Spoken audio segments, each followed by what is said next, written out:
O peso do nome. O homem que não sabia ser filho.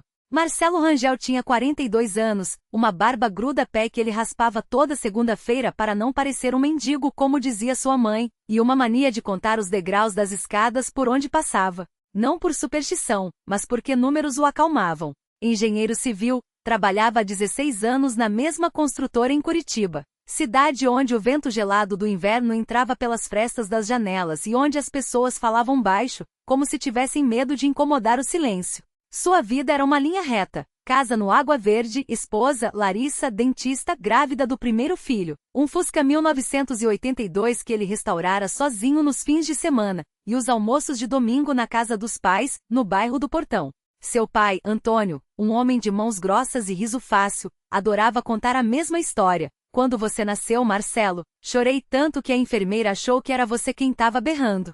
Sua mãe, Dona Maria, sempre completava, e não era não. Era esse seu pai, um chorão. Até que no 30º aniversário de casamento deles, tudo virou pó. 2. O aniversário que não houve. O jantar seria no restaurante do Mané, um lugar simples com toalhas xadrez e cheiro de polenta frita. Marcelo chegou cedo para ajudar a arrumar as mesas, enquanto sua mãe mexia nos talheres com uma precisão cirúrgica, como se o garfo fora do lugar pudesse arruinar a noite. Você tá nervoso, filho? Perguntou ela sem olhar para ele. Nervoso por quê? Marcelo riu, ajustando o nó da gravata. 30 anos de casamento é pouco para vocês dois. Dona Maria parou. Seus dedos que seguiam alinhando os guardanapos tremiam levemente. Marcelo, ela engoliu em seco. Preciso te contar uma coisa. O tom era errado. Não era o tom de esqueci de comprar pão, ou seu pai quebrou o vasinho de novo. Era o tom que precede terremotos. O Antônio não é seu pai. As palavras caíram como facas. Marcelo sentiu o chão oscilar, mas não era vertigem. Era a realidade se rearranjando sem pedir permissão. O quê? Você nasceu de um relacionamento que eu tive antes. Um homem que não podia ficar. Antônio te criou como filho, te ama como filho, mas ela finalmente olhou nos olhos dele. Você tem o direito de saber. Marcelo não chorou, não gritou. Ele simplesmente sentiu o peso do próprio corpo, como se, de repente, seus ossos tivessem se tornado de chumbo. Todas as memórias, o Antônio ensinando-o a andar de bicicleta, os conselhos antes da faculdade, o jeito como o velho sorria quando Marcelo chamava-o de pai, tudo isso agora tinha um gosto de mentira. Por que agora? Foi tudo o que conseguiu dizer, porque hoje é o dia que a gente comemora o amor dele por mim, e eu não aguento mais carregar isso sozinha. Foram as palavras mais cruéis que ela já havia dito, não pela verdade, mas pelo timing, como se a dor de Marcelo fosse apenas um detalhe no aniversário deles. 3. A busca pelo nada. Nos dias seguintes, Marcelo tentou agir como se nada tivesse mudado. Foi ao trabalho, beijou Larissa na testa quando ela reclamou das náuseas, sorriu para o ultrassom que mostrava um borrão que seria seu filho. Mas à noite, quando a cidade dormia, ele abria o laptop e digitava no Google coisas como encontrar pai biológico, ou teste de DNA sem consentimento. Até que uma tarde, enquanto organizava papéis velhos no porão da casa dos pais, encontrou uma caixa de sapatos com cartas. Todas endereçadas a Maria com letra que não era do Antônio. O remete, J.M. Santos de Florianópolis. A primeira carta era de 1981. Maria, não posso ficar. Minha família, você sabe como é. Mas se for menino, chama ele de Marcelo. É o nome do meu avô. E se um dia ele quiser me conhecer, eu estou aqui. Marcelo sentou no chão de cimento, com as mãos sujas de pó e as letras borrando diante dos olhos. Seu nome não era uma escolha da mãe. Era uma herança de um estranho. Ele ligou para o número que encontrou em uma carta mais recente. Uma voz masculina rouca atendeu. Alô? O senhor é João Santos? Marcelo engoliu a saliva. O senhor conheceu uma Maria Rangel em 1981? Silêncio. Então, um suspiro longo. Quem é você? Marcelo. Outro silêncio. Desta vez mais pesado. Meu Deus, o homem sussurrou. Você existe. 4. O encontro que não salvou nada. Eles se encontraram em um bar à beira-mar em Florianópolis, um lugar com paredes de madeira e cheiro de cerveja azeda. João Santos tinha os mesmos olhos castanhos que Marcelo via no espelho todas as manhãs, a mesma covinha no queixo. Mas quando o homem estendeu a mão, Marcelo não a apertou. Por que nunca procurou? Perguntou a voz trêmula. João baixou os olhos. Eu era casado. Tinha filhos. E sua mãe, ela não queria. Disse que estava tudo resolvido. Resolvido, como? Com um homem que não era meu pai me criando. Eu mandava dinheiro. Todo mês, até você fazer 18 anos. Marcelo riu, amargo. Dinheiro? Você acha que isso compensa? João não teve resposta. Porque não havia. Eles conversaram por horas. João contou que era professor aposentado que tinha 3 filhos, meios irmãos de Marcelo tecnicamente, que a esposa havia morrido há 5 anos. Marcelo ouviu tudo em silêncio, como se estivesse assistindo a um filme sobre a vida de outra pessoa. Você quer fazer o teste de DNA? João perguntou no fim. Marcelo olhou para o mar. As ondas batiam indiferentes. Pra quê? Ele disse. Não vai mudar nada. E era verdade. Se o teste desse positivo, ele teria um pai biológico que nunca o quis. Se desse negativo, teria sido abandonado 2 vezes. 5. O peso do silêncio. Marcelo voltou para Curitiba no dia seguinte. Não contou nada a Larissa. Não confrontou Dona Maria. E no almoço de domingo sentou-se à mesa como sempre, enquanto Antônio servia o feijão e contava piadas ruins. Você tá quieto hoje, filho? Antônio comentou, cutucando com o cotovelo. Tá doente? Marcelo olhou para o prato. O feijão, o arroz, a carne, tudo tinha o mesmo gosto de sempre. Mas agora ele sabia, aquele não era o sabor da sua história. Não, ele respondeu. Tô bem. E era a maior mentira que já tinha dito. 6. O desfecho, o nome que ele escolheu. 3 meses depois, Larissa deu à luz um menino. Marcelo segurou o bebê nos braços pela primeira vez e sentiu algo se rearranjar dentro dele. Não era felicidade pura. Era algo mais complexo. Um misto de medo, responsabilidade e uma raiva antiga que não tinha mais lugar. Na certidão de nascimento, onde deveria escrever o nome do filho, ele hesitou. Então, com letra firme, escreveu: Antônio Rangel Neto. Dona Maria, que estava ao lado, segurou sua mão e chorou. Antônio, que não sabia de nada, sorriu como se tivesse ganhado a loteria. Que homenagem, filho, disse com os olhos brilhando. Obrigado. Marcelo não respondeu, porque não era uma homenagem. Era uma escolha. Ele nunca mais procurou João Santos. Nunca confrontou a mãe. E quando Antônio morreu 2 anos depois, de um infarto fulminante, Marcelo chorou como se o mundo estivesse acabando. Porque, de certo modo, estava. O único pai que ele teve, o homem que o ensinou a ser homem, se foi. No velório, Dona Maria se aproximou com os olhos inchados de tanto chorar. Filho, ela começou. Não, Marcelo cortou pela primeira e única vez na vida. Você não tem o direito de me chamar assim. Ela recuou como se tivesse levado um tapa. E foi assim que Marcelo aprendeu a mais cruel das lições. Ser pai não é sobre sangue. É sobre quem fica. Mas também aprendeu outra coisa. Algumas mentiras não são para proteger os outros. São para proteger a gente mesmo. Porque no fundo, Dona Maria nunca teve coragem de encarar o que havia feito. E Marcelo, ao dar ao filho o nome de Antônio, estava dizendo sem palavras. Vocês podem ter me traído. Mas eu vou ser diferente. O peso dos nomes que não carregamos. Marcelo saiu do velório com o paletó amassado entre os dedos, como se pudesse torcer dali não só o tecido, mas também a memória daqueles últimos meses. O cheiro de flores murchas e cera de vela grudava na pele, misturado ao suor frio que lhe escorria pelas costas. Não chorou. Não porque não sentisse, mas porque o luto dele era uma coisa viva, um animal que ainda rosnava dentro do peito, esperando a hora de morder. Em casa, o apartamento vazio ecoava os passos do menino. Antônio, que não sabia ainda que o nome era uma promessa, uma trincheira, uma faca cravada na mesa entre o passado e o futuro. Aos 5 anos, ele só entendia que o pai estava quieto demais, que os brinquedos novos no quarto cheiravam a plástico e culpa, e que a mulher que aparecia às vezes para levá-lo ao parque falava com um sotaque arrastado que Marcelo odiava sem saber por quê. Pai, cadê a vovó? Antônio perguntou, pendurando-se na perna de Marcelo, enquanto este tentava destampar uma garrafa de cachaça com os dentes. Não tem mais vovó, respondeu seco. A mentira queimou mais do que o álcool. Antônio franziu a testa, confuso. Ele tinha visto a mulher de vestido preto no velório, tinha ouvido os sussurros dos adultos quando ela passou por eles com os olhos vermelhos. Mas o pai dizia que não existia. Então, como as coisas que não existiam podiam doer tanto? Marcelo tomou o primeiro gole sentindo o fogo descer pela garganta. Não era a primeira vez que bebia sozinho, mas era a primeira vez que o fazia sabendo que dali em diante, cada decisão sua seria uma pedra no muro que separava Antônio da verdade. E isso, mais do que a morte, mais do que a traição, era o que o deixava sem ar. Porque mentir para o filho era fácil. O difícil era mentir para si mesmo e acreditar. 3 anos depois, Antônio voltou da escola com um desenho amassado no bolso. Era uma família, um homem alto de cabelos escuros, ele, um menino sorrindo, ele mesmo, e entre eles, uma mulher de vestido azul com um risquinho torto no lugar dos olhos. Desenhei a mãe que eu queria, disse orgulhoso, estendendo o papel. Marcelo olhou para aquele traço infantil e sentiu o chão se abrir. Não pela mulher imaginária, mas porque, pela primeira vez, percebeu que Antônio lembrava. Os olhos do menino, quando sorria, tinham o mesmo brilho oblíquo daquela que ele jurara apagar da memória. E pior, o risquinho no desenho não era um erro. Era uma cicatriz.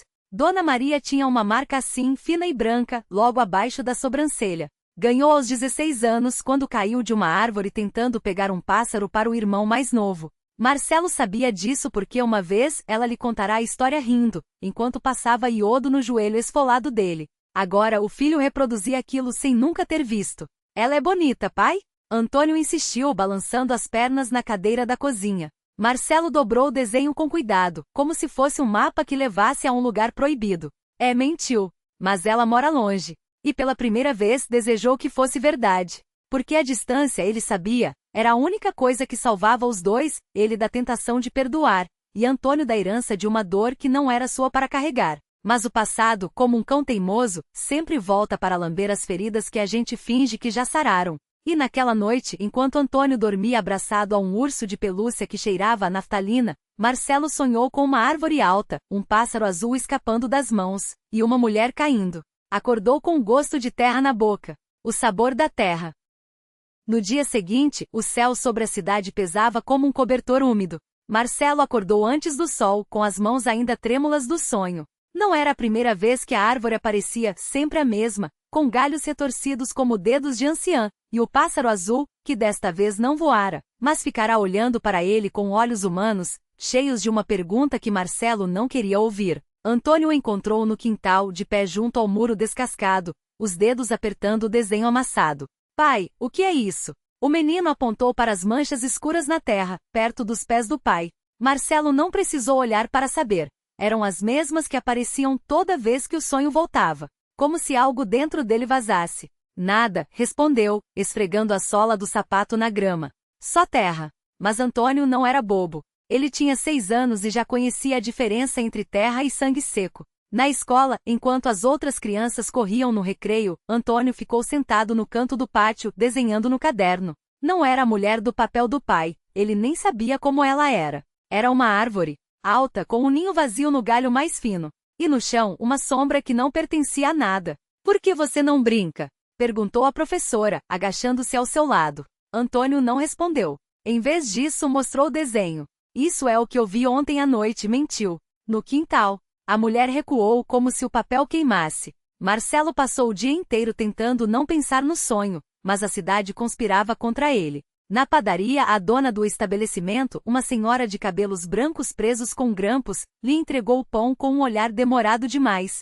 Você tá igualzinho ao seu tio, disse ela, como se isso explicasse tudo. Marcelo pegou o troco sem responder, mas sentiu o peso daquilo. O tio que ninguém mencionava, o homem que sumira depois de um incêndio na serraria, deixando para trás apenas um par de botas e um cheiro de querosene que demorou anos para sair das paredes da casa. Ao passar pela praça, viu o corvo. Não era um pássaro comum. Era grande, com penas tão pretas que pareciam sugar a luz, e um olho branco, leitoso, fixo nele. Marcelo parou. O animal não se moveu, não cantou. Só o observava como se esperasse que ele lembrasse de algo. Vai embora, murmurou Marcelo, apertando as chaves no bolso. O corvo não obedeceu. Em vez disso, abriu o bico e deixou cair algo aos seus pés. Era uma fita azul desbotada pelo tempo.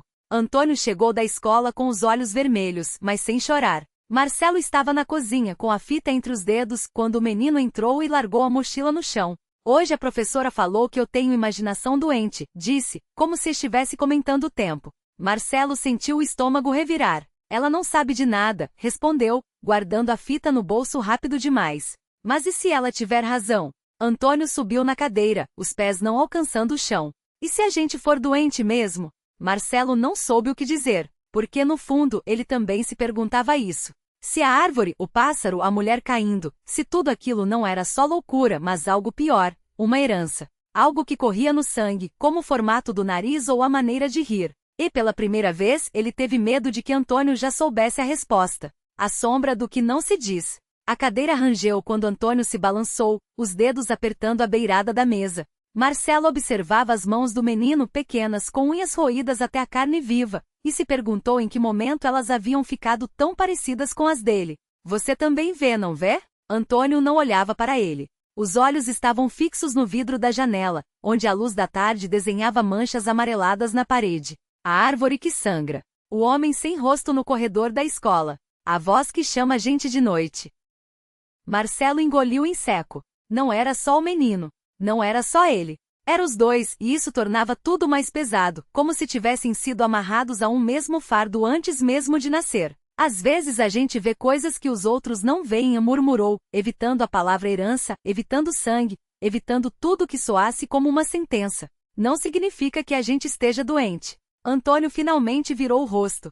Seus olhos verdes, como os da mãe que nenhum dos dois mencionava, brilhavam com uma intensidade que doía. Então por que a gente esconde? A pergunta foi como uma faca. Marcelo recuou um passo, as costas batendo na geladeira. A fita no bolso queimava como brasas. Dentro dela, a voz de sua própria mãe, gravada anos atrás, sussurrava coisas que ele nunca deveria ter ouvido. Eles vão te achar, meu filho. Eles sempre acham. Porque tem coisas que não são para todo mundo, e respondeu, a voz mais áspera do que pretendia. Como um segredo que a gente guarda não por vergonha, mas porque se soltar, ele queima. Antônio desceu da cadeira, os pés fazendo um barulho surdo no chão de cerâmica. Ele se aproximou devagar, como se Marcelo fosse um animal ferido, e encostou a mão no bolso onde a fita estava. O que tem aí? Nada. Mentira. Marcelo fechou os olhos. Podia sentir o cheiro do menino, sabonete barato, terra de quintal, algo azedo que era só dele. Quando abriu os olhos de novo, Antônio já tinha puxado a fita do bolso.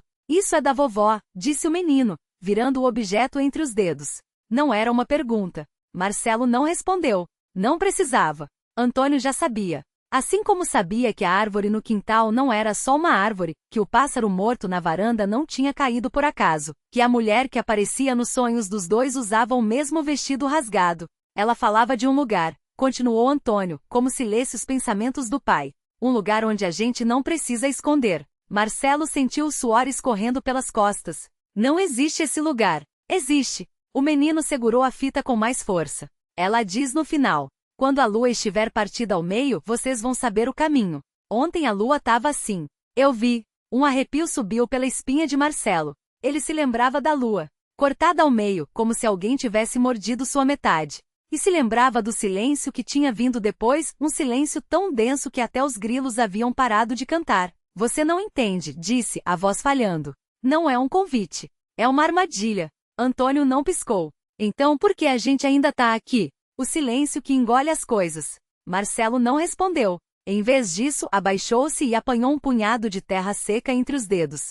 Era daquele jeito que as coisas começavam, com o chão engolindo os passos com o ar pesando como chumbo nos pulmões. Ele conhecia aquele silêncio. Não era ausência de som, era algo vivo, respirando junto com eles, esperando. A gente não vai, declarou, esfregando a terra entre as mãos até virar pó, porque quem sai não volta. Antônio não se moveu. Mas seus dedos, aqueles dedos magros que ainda guardavam marcas de tinta da escola, tremiam ao redor da fita. Não de medo. De algo pior, certeza. O Zé do mercadinho voltou, disse o menino, baixo. Só que não era ele. Marcelo sentiu o estômago revirar. Zé, o homem que vendia balas de hortelã e contava piadas sem graça, tinha desaparecido há 3 semanas. Quando reapareceu, trazia a mesma camisa xadrez, o mesmo cheiro de cravo, mas os olhos eram como poços secos.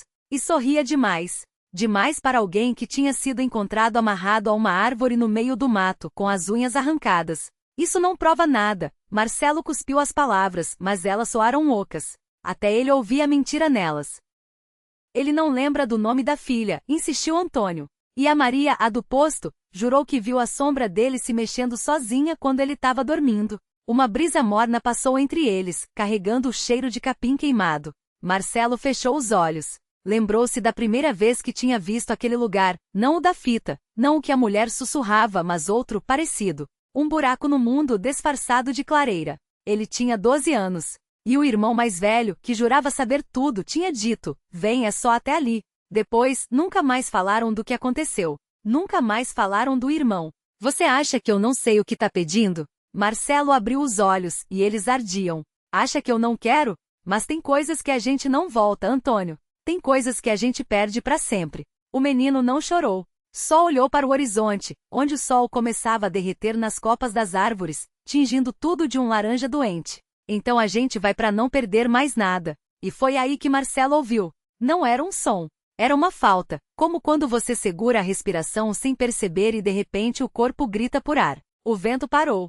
Os pássaros, as cigarras, até o zumbido dos mosquitos. Tudo sumiu. Só restou um chiado. Baixo, úmido, como se algo estivesse rasgando o silêncio com unhas. Antônio virou a cabeça devagar. Marcelo seguiu seu olhar. Entre os arbustos, a uns 20 metros, algo se movia. Não era um animal. Era uma forma alta, torta, coberta por farrapos que poderiam ter sido roupas um dia. Mas o pior não era isso. Era o jeito que andava, como se as pernas não pertencessem ao mesmo corpo, como se estivessem aprendendo a funcionar naquele exato momento. E pendurado no pescoço da coisa, balançando a cada passo desengonçado, havia um objeto que Marcelo reconheceu instantaneamente. Um apito de latão. O mesmo que ele tinha dado ao irmão 40 anos atrás. O mesmo que nunca mais tinha sido encontrado. Corre, sussurrou. Mas Antônio não se mexeu, porque a coisa tinha parado. E com um dedo longo demais apontado direto para eles, assobiou. O apito soou. Não foi um som agudo, mas um lamento rouco, como se o metal estivesse enferrujado por décadas de silêncio. Marcelo sentiu o ar gelar nos pulmões. Antônio, porém, sorriu, um sorriso triste, de quem finalmente entende. Ele sempre odiou apitos, murmurou Antônio, sem tirar os olhos da figura. Você se lembra? Chutou o seu no rio no dia que ganhou. Marcelo não se lembrava. Ou não queria. Mas a coisa entre os arbustos lembrava. Porque agora ela avançava e os farrapos se desprendiam como casca seca, revelando não um rosto, mas um vazio moldado pela sombra de um menino. O apito, presilhado a um pescoço que não existia mais, balançava no ritmo de uma respiração que nunca deveria ter voltado. Você mentiu, disse a voz da coisa, e não era uma voz, era o vento através de galhos podres. Disse que era de prata, mas era latão. Latão barato. Marcelo recuou. Antônio permaneceu imóvel, como se esperasse aquele momento há 40 anos. Eu sei, respondeu por fim. Mas você guardou mesmo assim. A coisa, o menino, o irmão, a memória com unhas, parou a 1 metro deles. O apito caiu no chão com um plim surdo. Então, devagar, a forma se desfez não em pó, não em fumaça, mas em folhas. Folhas secas das mesmas árvores que testemunharam a briga daquele verão. Folhas que, ao tocarem o chão, viraram cinzas que o vento levou antes que pudessem ser pegadas. No lugar onde a coisa esteve, só ficou o apito. Marcelo pegou. Estava quente. E gravado no verso, uma inscrição que ele jurava não existir antes. Para M, que nunca soube pedir desculpas. Antônio se virou e começou a andar. Não para longe, mas para dentro, dos arbustos do passado, da sombra que agora não tinha mais forma. Antônio! Gritou Marcelo, apertando o apito até doer. Mas Antônio só acenou, sem olhar para trás. E quando a vegetação o engoliu, Marcelo ouviu pela última vez o som de um apito. Desta vez era de prata.